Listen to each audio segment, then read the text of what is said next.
Neno la Mungu ni taa. Baada ya kitabu cha Zaburi sura ya 119 mstari wa 105, Biblia inaeleza vizuri. Inasema kwamba ni nini? Ni taa. Hasa taa maana yake ni kwamba inamulika wapi? Gizani. Hivi taa tunaweza kuitumia taa wakati wa mchana. Kama hapa kwa mfano mtu akawasha simu yake, taa ya simu yake, itatusaidia kitu? Wale wa mama zile koroboi zile, tukiwasha sasa hivi hapo itatusaidia kitu? Haitusaidii, ndio.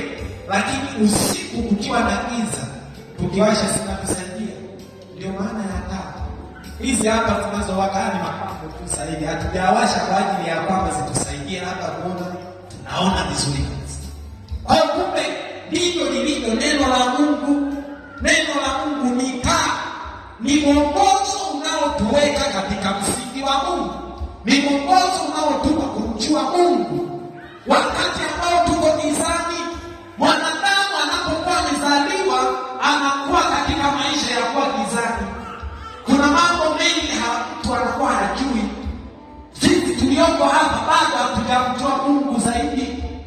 Maana yake ili tumjue Mungu ni kitu gani tusaidie? Ni kusoma neno la Mungu. Neno la Mungu ndio linatuimarisha usiku mchana, linatuimarisha. Unaweza ukakata tamaa, neno la Mungu likaja kwako, sauti ya Mungu ikaja kwako, unafungua Biblia hivi neno la Mungu, unakutana neno, usiogope. Tayari neno linakupa tumaini. Kumbe sitakiwi kuogopa. Kumbe katika hili nitapita. Kumbe katika hili nitapenya.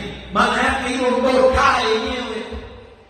Maana yake inakuongoza wewe. Hata ni mwanafunzi katika maisha yako ya masomo, unaona kabisa hapa hakuna upendo. Maana yake ukiliitia neno la Mungu, ukilifuata neno la Mungu, unakutana na mstari unakwambia hautakuwa mkia bali kichwa, hautakuwa chini bali juu. Maana yake unajitia nini? Unajitia nguvu. Kumbe mimi sio wa kufeli, mimi ni kichwa. Hiyo